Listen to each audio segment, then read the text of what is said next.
Hello दोस्तों, स्वागत है आप सभी का मार्केट डब्ल्यूआईपी में।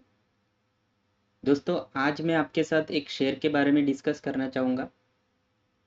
एक शेयर है जिसने आज के दिन अपनी प्रोडक्शन कैपेसिटी में इंक्रीज़ किया है। काफ़ी महीनों पहले ये कंपनी ने अपना प्रोडक्शन फैसिलिटी का काम कर रही थी सोलापुर महाराष्ट्र में, और आज के दिन प्रोडक्शन फैसिलिटी बनकर पूरी तरीके से तैयार हो चुकी है और आज ही के दिन कंपनी ने प्रोडक्शन भी स्टार्ट किया है। उसी के बारे में कंपनी ने एनएससी को भी इन्फॉर्म कर दिया है आज। एक काफ़ी बढ़िया न्यूज़ है। देखो, कैपेसिटी एक्सपेंशन ये काफ़ी बढ़िया न्यूज़ होती है दोस्तों। कैपेसिटी एक्सपेंशन अगर कोई कंपनी कर रही है तो उस वो कंपनी को लॉन्ग टर्म में काफ़ी बेनिफिट मिलता है ये चीज़ का। अभी कंपनी कौन सी है इसके बारे में हम लोग ज़रूर डिस्कशन करेंगे, लेकिन उससे पहले मैं एक चीज़ आपको बताना चाहूँगा। देखो दोस्तों, कैपेसिटी एक्सपेंशन करने के पीछे कंपनी के कुछ इंटेंशन रहता है, कुछ रीज़न रहता है। As per my knowledge at least दो इंटेंशन तो ज़रूर रहते हैं कंपनी के।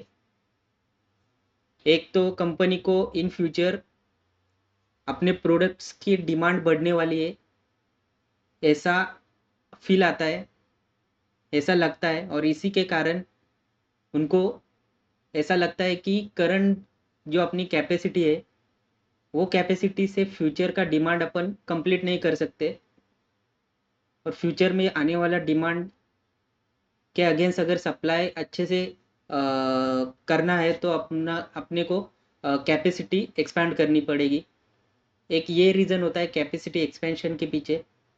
दूसरा रीज़न ऐसा होता है कि कंपनी को काफ़ी सारे ऑर्डर्स आए हुए रहते हैं। इतने ऑर्डर्स रहते हैं कि वो दिए हुए टाइम फ्रेम के अंदर वो ऑर्डर्स कंप्लीट करने में कंपनी को काफ़ी दिक्कत होती है, और इसी के कारण कंपनी क्या करती है, अपनी प्रोडक्शन कैपेसिटी को एक्सपैंड करती है ताकि आने वाले कोई ऑर्डर रहेंगे तो अपने और कैपेसिटी एक्सपेंडेड कैपेसिटी का यूज़ करके with in a time orders की डिलीवरी दे सके। कहने का मतलब दोस्तों एक ही है कि कैपेसिटी एक्सपेंशन के पीछे एक ही रीज़न होता है कि बिजनेस एक्सपैंड होने वाला है। ठीक है, और आपको पता है या फिर नहीं पता होगा तो मैं आपको बता दूं कि कभी भी कंपनी का शेयर प्राइस तभी बढ़ेगा जब कंपनी आगे बढ़ेगी, जब कंपनी के सेल्स आगे बढ़ेंगे, जब कंपनी के प्रॉफिट्स आगे बढ़ेंगे। और प्रॉफिट आगे बढ़ने के कई सारे रीज़न होते हैं, जिसमें कि एक सॉलिड रीज़न होता है capacity expansion. Obviously capacity expansion से कंपनी का बिजनेस 100% बढ़ने वाला है। ठीक है, तो आइए डिस्कस करते हैं कंपनी के बारे में। तो दोस्तों, कंपनी का नाम है Balaji amines. specializes in manufacturing methylamines, ethylamines, derivatives of specialty chemicals, pharma excipients। Basically company chemical sector से बिलोंग करती है। स्पेशलाइज केमिकल का मैन्युफैक्चरिंग करती है कंपनी, जो कि यूज़ होते हैं फार्मा इंडस्ट्री में, अलग अलग दवाइयाँ बनाने में ये केमिकल्स का इस्तेमाल होता है। अभी नया फैसिलिटी कंपनी ने बना इस्टेब्लिश किया है, तो उसके बारे में कंपनी ने एनएससी को ये सारा डॉक्यूमेंट सबमिट किया है, और इसमें कंपनी ने मेंशन किया है कि the commercial production of methylamine has been commenced successfully at Unit 4 situated at F104 Chincholi MIDC Solapur Maharashtra. ठीक है, with effect from 10 November 2024। Capacity क्या है, 40,000 टन पर एनम की कैपेसिटी है। ठीक है, तो अच्छा खासा एक्सपेंशन किया है, अच्छा खासा कैपेसिटी का एक्सपेंशन किया है कंपनी ने। बढ़िया न्यूज़ है कंपनी के लिए। ठीक है, एक बार कंपनी का फंडामेंटल्स देख लेते हैं। देखो, कंपनी का मार्केट कैप है 6,720 करोड़ का। पी रेशियो 34, काफ़ी अट्रैक्टिव। ठीक है, एक्चुअली एक सीधी बात आपको बता दूं, मैं ये फंडामेंटल्स में बिल्कुल भी बिलीव नहीं करता। ये फंडामेंटल्स, और आपको भी अगर लॉन्ग टर्म में इन्वेस्ट करना है तो इस पर बिल्कुल भी ध्यान मत दीजिए। उसके पीछे रीज़न ऐसा है कि फंडामेंटल्स वो लोग देखते हैं जो बुकिश नॉलेज रखते हैं। जो लोग बुक के अनुसार चलते हैं वो फंडामेंटल्स देखते हैं। अगर आप शेयर मार्केट में थ्रू एक्सपीरियंस करके अगर आप नॉलेज लोगे तो fundamentals doesn't matter. What matter is company का बिजनेस, कंपनी क्या कर रही है, कंपनी का आगे फ्यूचर में क्या होने वाला है, कंपनी को गवर्नमेंट की पॉलिसीज का सपोर्ट है या नहीं है, ठीक है, कंपनी का जो बिजनेस है वो फ्यूचरिस्टिक है या नहीं है, कंपनी का ऑर्डर बुक कैसा है, कंपनी के प्रॉफिट एंड लॉस कैसे है, कंपनी का सेल्स आगे बढ़ रहा है या नहीं बढ़ रहा है, कंपनी का नेट प्रॉफिट बढ़ रहा है या नहीं बढ़ रहा है, ये चीज़ें मैटर करती है। ठीक है, अब उदाहरण के तौर पे आपको अगर एक बात बताऊँ तो कभी कभी क्या होता है, कई स्टॉक्स का पी 100+ होता है। तो ऐसे सिचुएशन में जो बिगिनर्स रहते हैं वो तो यही सोचते हैं कि 100+ मतलब ज़्यादा वैल्यूएशन की कंपनी है, इसमें तो बिल्कुल भी इन्वेस्ट नहीं करना है। लेकिन होता क्या है, वो लोग बिजनेस की तरफ ध्यान नहीं देते, वो लोग ऑर्डर बुक की तरफ ध्यान नहीं देते, वो लोग कंपनी का स्टडी ही नहीं करते। ठीक है, कंपनी को गवर्नमेंट पॉलिसी का सपोर्ट है या नहीं है, ये सारी चीज़ों पे बिल्कुल ध्यान देते नहीं है और देखते हैं फंडामेंटल्स क्या बोल रहे हैं। देखो दोस्तों, अगर फंडामेंटल्स आपका अभी समझो स्टॉक का पी 100+ होगा, कभी कभी आरओसी कुछ शेयर्स का नेगेटिव में होता है। अब देखो कुछ कंपनी का कैसा होता है, एक एग्जांपल के लिए बताता हूँ मैं आपको। कुछ कंपनी का कैसा होता है, स्टॉक पी 100+ होता है, आरओसी आरओई ये बुक वैल्यू सब नेगेटिव, बुक वैल्यू समझो, हाँ बुक वैल्यू भी नेगेटिव, ऐसा कई सारे शेयर्स में होता है। अब होता क्या है, अपन लोग बिजनेस नहीं देखते। ठीक है, जो लोग बिजनेस देखते हैं वो इन्वेस्ट करते हैं। अब आगे जाके क्या होता है, ये कंपनी को अच्छे खासा गवर्नमेंट के पॉलिसी का सपोर्ट मिलता है, अच्छे खासे बिजनेस आता है। ठीक है, सो जैसे जैसे कंपनी का सेल्स बढ़ता जाता है स्लोली स्लोली और नेट प्रॉफिट बढ़ता जाता है। अभी देखो आपको पता होगा पी रेशियो ये कंपनी के नेट प्रॉफिट पे डिपेंड रहता है। जैसे जैसे नेट प्रॉफिट बढ़ता है वैसे वैसे पी रेशियो कम होता जाता है। आप सोचो अगर ये कंपनी का आगे जाके सेल्स नेट प्रॉफिट बढ़ेगा तो पी रेशियो और कम हो जाएगा। तो समझो एक एग्जाम्पल के लिए समझो कि पी रेशियो अगर 100 होता और आगे जाके कंपनी का सेल नेट प्रॉफिट बढ़ जाएगा तो ऑटोमेटिकली पी रेशियो कम हो जाएगा। ठीक है, सेल्स नेट प्रॉफिट बढ़ेगा तो ऑटोमेटिकली आरओसी आरओई आपका पॉजिटिव में आ जाएगा। ठीक है, और तब अपन ये शेयर पे ध्यान देंगे कि अरे इसका पी रेशियो काफ़ी अट्रैक्टिव है, इसका आरओसी काफ़ी अट्रैक्टिव है, चलो इस पे इन्वेस्ट करते हैं। लेकिन तब क्या होता है, तब शेयर ऑलरेडी रिटर्न्स दे चुका होता है।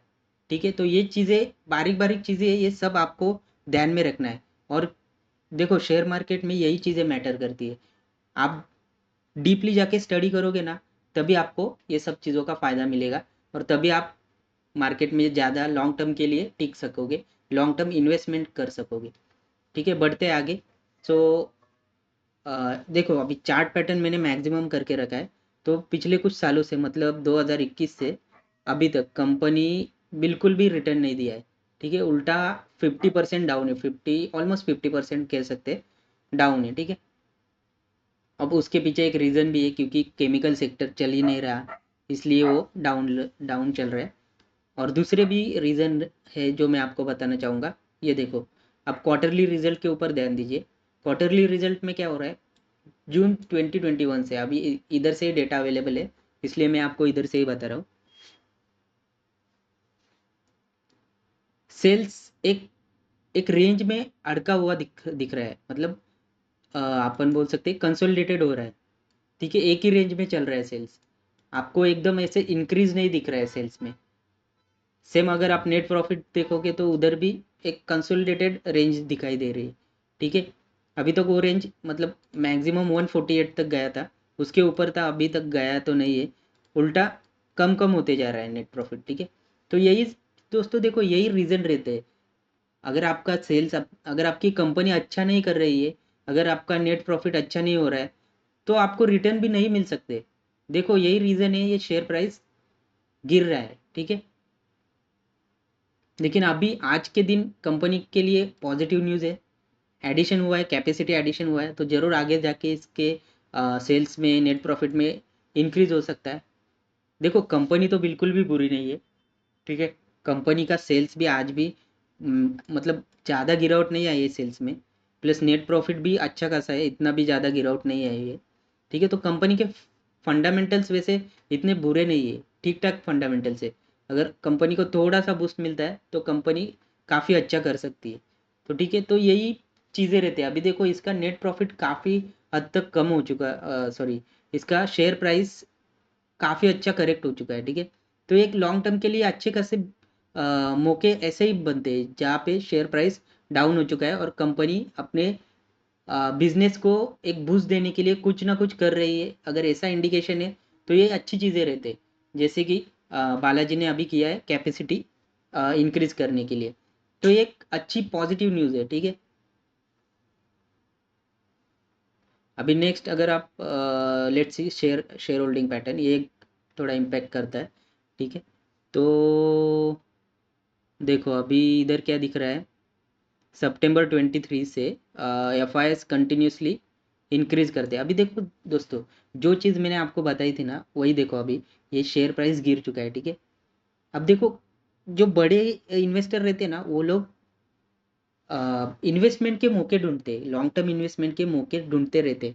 ठीक है, अभी देखो अगर अपने जैसा कोई रहता ना तो इतना फॉल देख के इतना इतना मतलब अभी 3 साल से ये कंपनी कुछ दे ही नहीं रही है, कुछ भी रिटर्न नहीं है। तो अगर अपने जैसा कोई रहता ना तो वो तुरंत निकल जाता था। लेकिन देखो एफ आई का देखो, इनका इनका दिमाग अलग ही रहता है। अब देखो इनका दिमाग देखो, इन्होंने कंटिन्यूस इंक्रीज करते जा रहे हैं अपने अपना शेयर, अपना स्टेक ये कंटिन्यूसली इंक्रीज करते जा रहे हैं। सेम आप देखोगे डी आई एस की, डी आई एस के डी आई एस का अब अगर आप देखोगे तो डी आई एस भी कंटिन्यूसली इंक्रीज करते जा रहे हैं।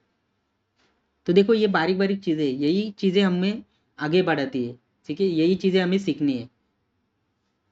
ठीक है, हमें F I I D I मतलब बड़े इन्वेस्टर रहते हैं ना उनके जैसा सोचना है। तो जी बिल्कुल, ये एक अच्छी न्यूज़ है कंपनी के लिए। देखो अब मैं यहाँ पे आपको कोई भी इन्वेस्टमेंट एडवाइस के लिए या फिर कोई भी मोटिवेट नहीं करने आया हूँ कि आप इसमें डालो ही। ठीक है, इसमें इन्वेस्ट करो ही, आप खुद की स्टडी करो। अगर आपको अच्छा लगता है तो बिल्कुल इन्वेस्ट करो। आज के आज के दिन इसमें अच्छी न्यूज़ आई है। ठीक है, तो बस ये न्यूज़ आपके साथ मुझे शेयर करनी थी, तो वही मैं कर रहा हूँ। और प्लस एक इन शॉर्ट आपको एक शेयर के एनालिसिस प्रोवाइड कर रहा हूँ, सो दैट कि आपको किधर तो हेल्प हो जाए। ठीक है, तो बस दोस्तों आज के लिए इतना ही। ऐसे ही इंफॉर्मेटिव अपडेट्स न्यूज़ देखने के लिए मार्केट डब्ल्यू पी को सब्सक्राइब करना बिल्कुल भी मत भूलिए, और वो बेल आइकॉन दबाना बिल्कुल भी मत भूलिए, जिससे आपको नोटिफिकेशन आती रहेगी नए नए वीडियोस की। ठीक है, तो मिलते हैं अगली वीडियो में, तब तक के लिए goodbye and as always happy investing.